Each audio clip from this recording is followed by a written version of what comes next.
If your English is already pretty fluent and you're very advanced, but you're still making some final advanced level grammar mistakes, you're going to still feel insecure about your English. There are some grammar books that I'd like to recommend to you. These are books that I have been using for many years in teaching my classes, and I believe they will help you.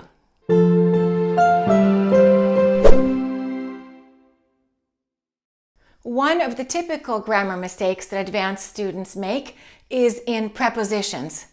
For example, a lot of my students still get confused.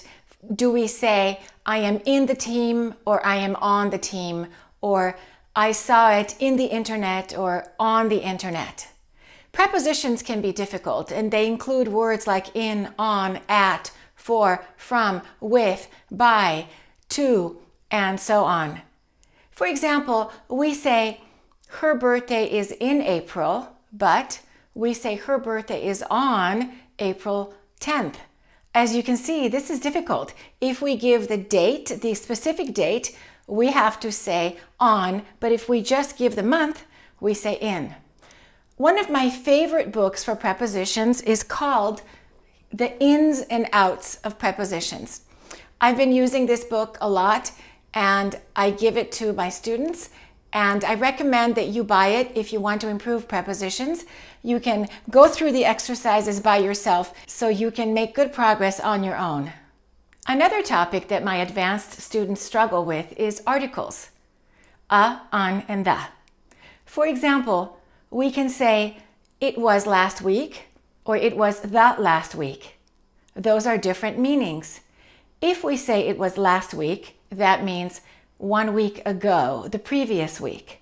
But if we say it was the last week, that means it was the final week. It's the end. It was the last one, the final one. So you can see that the can change the meaning. Another example is if we say, I have a few friends versus I have few friends. Do you know the difference? I have a few friends means I have several friends and I'm happy. But if you say I have few friends, that means I wish I had more friends. I don't have enough friends. It's a negative meaning. It's a lack. And I have recommended 2 articles books. One is called 3 Little Words. This is a book that I've used for a long time. It's a very small book, as you can see. It's got all the rules, and then also it has the answers at the end, at the bottom. So when you do the exercises, you can immediately see if you're doing them correctly. And the other book is called the Article Book. This one is also very good. I actually recommend getting both of them. I used to teach a class at Santa Monica College, and it was called the Article class. Believe it or not, for 8 weeks, twice a week, we only talked about articles in that class, because articles can become very challenging. There are so many exceptions to the rules. And especially if your language is Russian or any other Slavic language, or Japanese, Chinese, Korean, all those languages don't have articles.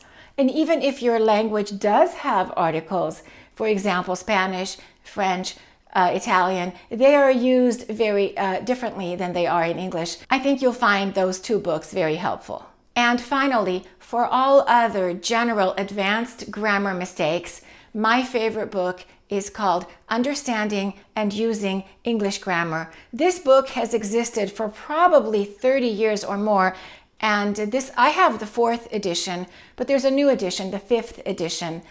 And below in the description of this video, I will give you the links to all of these books so you can find them. And then it also comes with a workbook.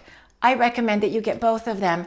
These books will give you the opportunity to review all of those important grammar rules that you probably learned in school many years ago. For example, gerunds and infinitives. Those are so difficult for so many of my students. For example, do we say, I can't afford to buy it, or I can't afford buying it? A lot of my students get confused on that. Another example is the verb resist. Do we use a gerund, which is an ing, or do we use an infinitive, which is to? Do we say, I can't resist to eat it, or I can't resist eating it? Well, This book gives you all of those rules that you have to practice regularly to make sure you fix those final mistakes.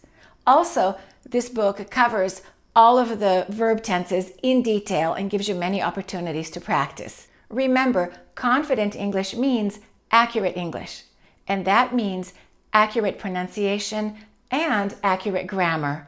And of course, improving your vocabulary and your knowledge of idiomatic expressions that native speakers use. Keep practicing.